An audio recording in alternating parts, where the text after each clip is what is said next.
bagpipes, 3 volleys,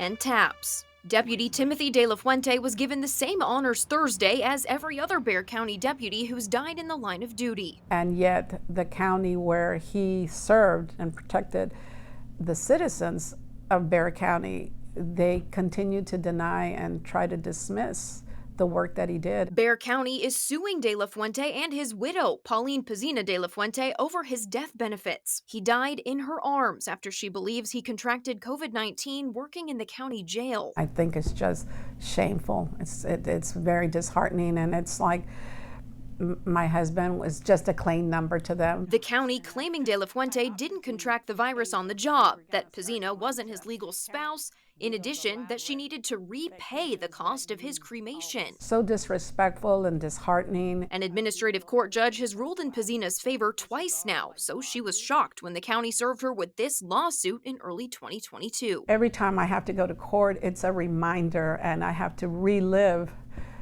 the situation the day that my husband died. In a statement, the county says in part, quote, "While we disagree with the general characterization of this matter, we are working to ensure that Bexar County funded benefits are paid out appropriately and in accordance with relevant law. The county is paying survivor benefits and will continue to do so until a court makes a ruling." Pazina's lawyers are requesting a jury trial if the lawsuit goes to court, saying this isn't what she or any other grieving family deserves. I don't want them to be able to do this to another widow or family, a parent, a child. According to the Department of Labor, the unemployment rate for veterans is 2.4%, well below the 3.6% for civilians, and that could be an indicator that employers are looking for veterans for their talents and their education.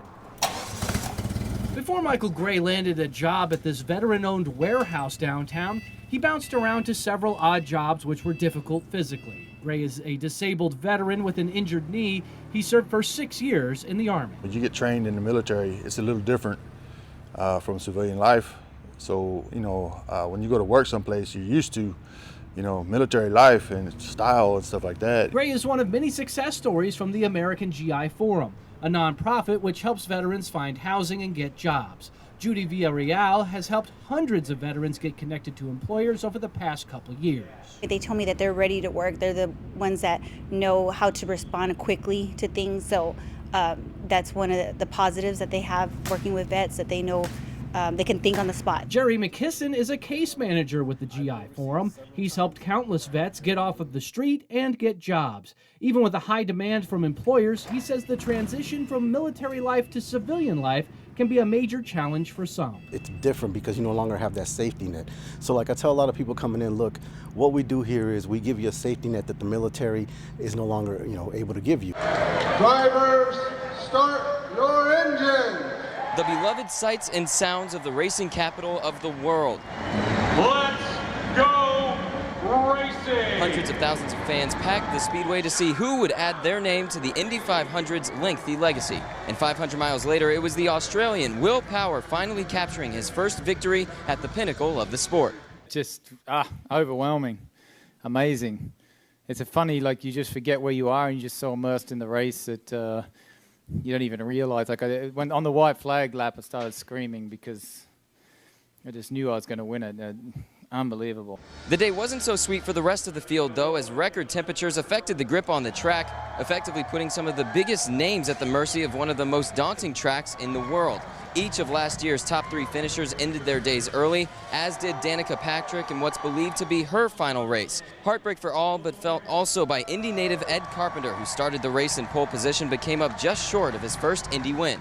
You never know how these races are going to unfold, but, I thought for the most part the team executed well. I thought, there's only a couple little things maybe could have made a difference, but Will won the race and we ended up second, and we'll be happy with that and come back stronger next year.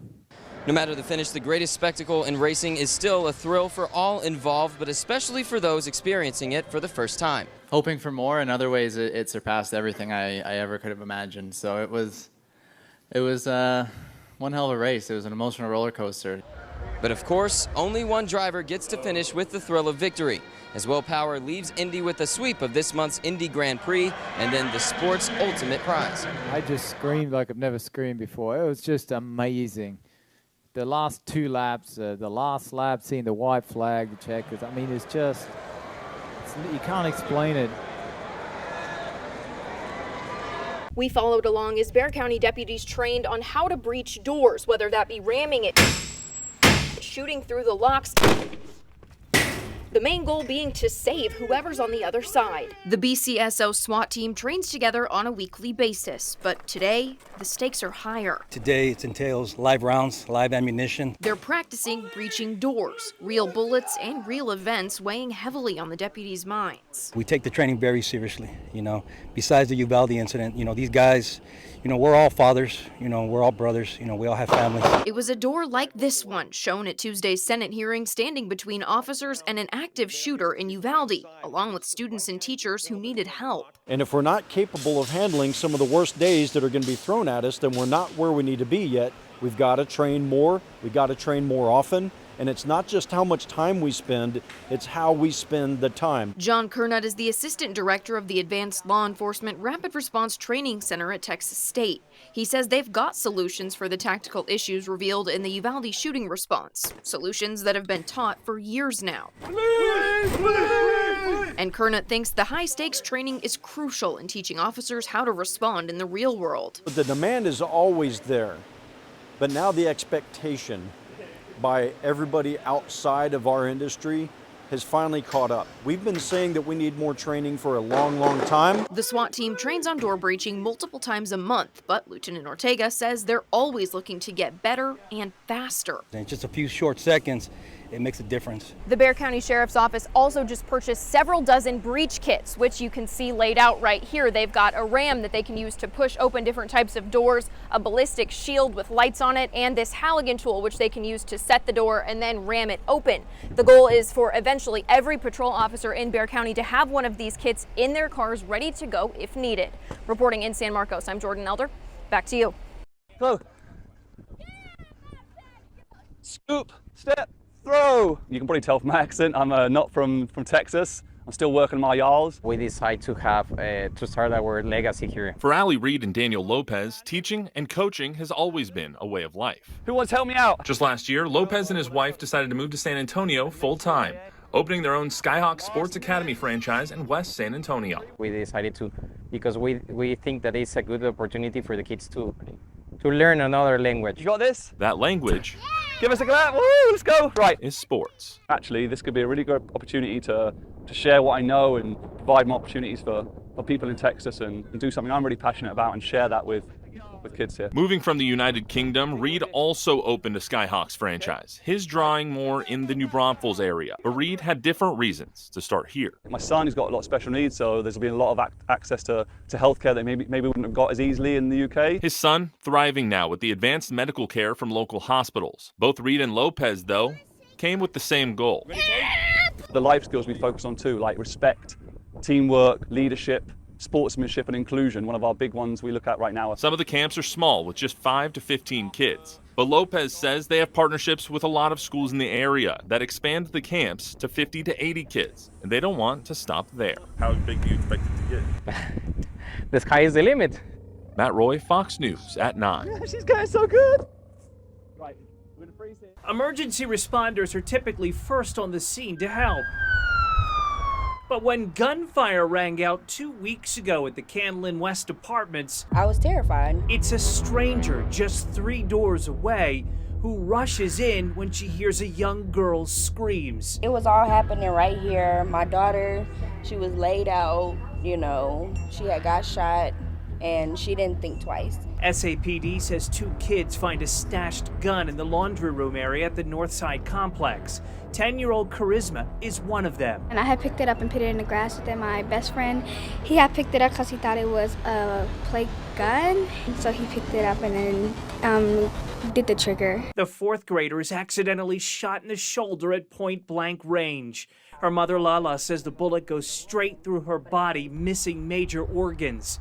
Tiffany Moore, a Hurricane Katrina evacuee who's seen her share of gun violence, put someone else's child before her own as the chaos unfolds. She helped me take off my daughter's sweater, her shirt, and she told me, she was like, hold it right here, apply pressure. She's everyone else's hero that even knows her. Sharika Ratliff nominated her best friend Tiffany on Cash for Kindness, calling it an amazing opportunity to show the mother of a child with cancer that she's a true hero. She ran out of her house and ran towards the little girl, saved the little girl's life, waited until the paramedics came so they can help the little girl. Hello. Hey, what you doing? Sharika helps us with the surprise. Can you come outside? She tells her she has a used freezer to give away. We're really here with Cash for Kindness. I'm Ryan Wolf from Fox San Antonio. I know who you is. Okay, do you know what I'm doing here? I know. Well, Mommy, I'm where's here the truck? because you're a hero. Tiffany, I called Ryan Wolf to let him know that you are the best friend in the whole wide world. I love you so much. You took your own shirt off to do that. I want to say I love you. Come here.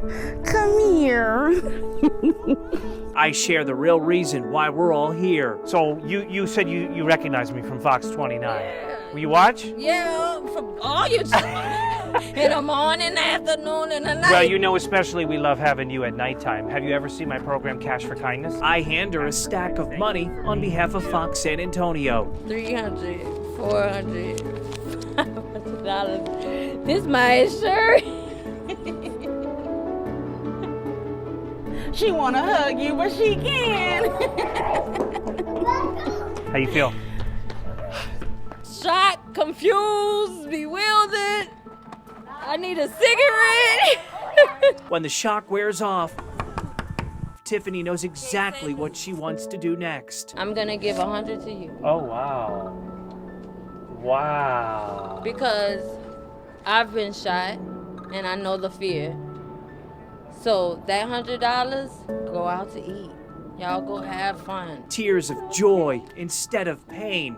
A woman who knows what it truly means to be kind. Are you strong? You don't even know it. Build that wall! Build that wall! A clear divide in Elkhart on Thursday as President Trump and Vice President Mike Pence rolled into town by motorcade. I'm just a big fan. He says it like it is. The message I would like to say is that, there is the other side, and I'd like to get that message out, so that's why I'm here. A small group of demonstrators that assembled Thursday afternoon grew into several hundred by evening. They clashed with Trump supporters who didn't make it inside for the speech. Thousands of the president's fans showed up in Elkhart for the campaign rally, many echoing the same message. People tried to push him into a corner and he's punching his way out. While hundreds who couldn't fit inside listened to the rally outside, one of the organizers of the protest told me the goal was not to outnumber the president's supporters, but to make a statement they hope will have an impact in the long run.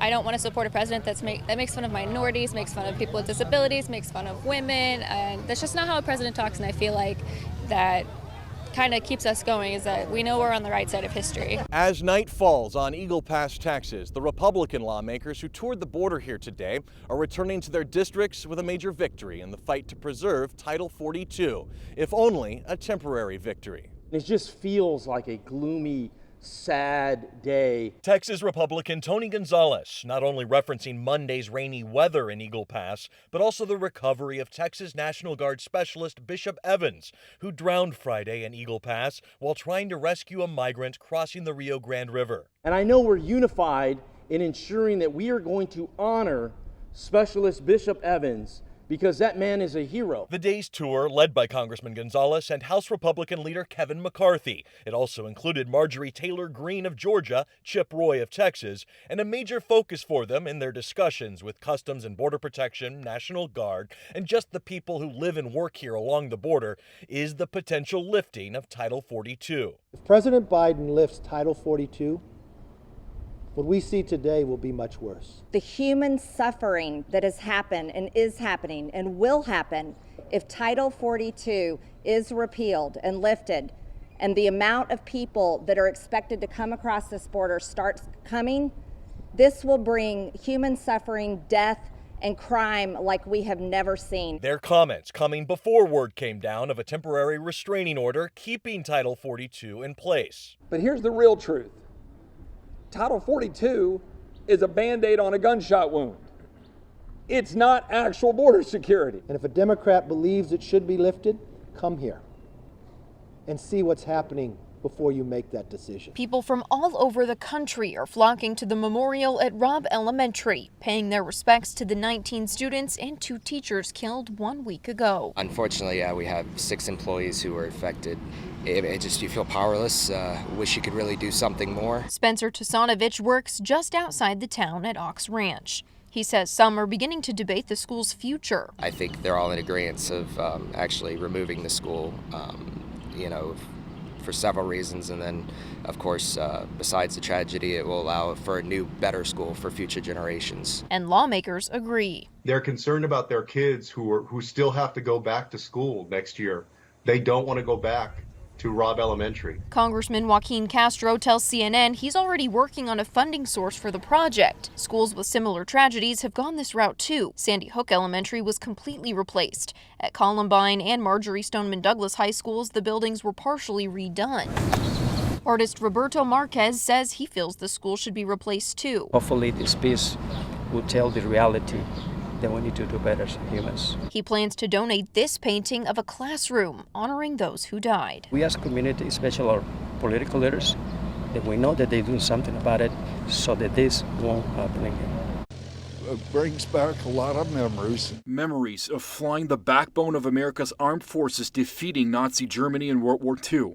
A B-17, a B-24 Liberator, a P-40 Warhawk, and a P-51 Mustang. My wife told me, you need to go. And I said, well, it's expensive. She goes, you need to go. So I'm so thankful that I had the opportunity. It was worth the experience. Clayton Lyon didn't need to book a flight. He already knew what it feels like. As a 20-year-old from Iowa, he made the trip to New York and flew the B-24 Liberator to Italy, right into the heart of Axis aggression. I didn't know where any place was. I had to look it up on the chart to see where it was. I'd never heard of them before. A kid 20 years old, and just like a lot of them, a lot of them in the same boat at that time. Others share a different kind of connection with the planes. My grandfather was a B-17 pilot in World War II. Kate Fleetwood made the trip to Waterloo to see part of her family's legacy and to honor those who defended our nation. It's a lot of mixed emotions. Some sadness that I couldn't share that with him in person. Joy that I do get to see this. It's living history. Kate got to tour the B-17 and also fly it, just like her grandfather. I almost feel like he's here. Just a little part of him is here. And that's pretty amazing. In Waterloo, Lucas Voss, CBS 2 News.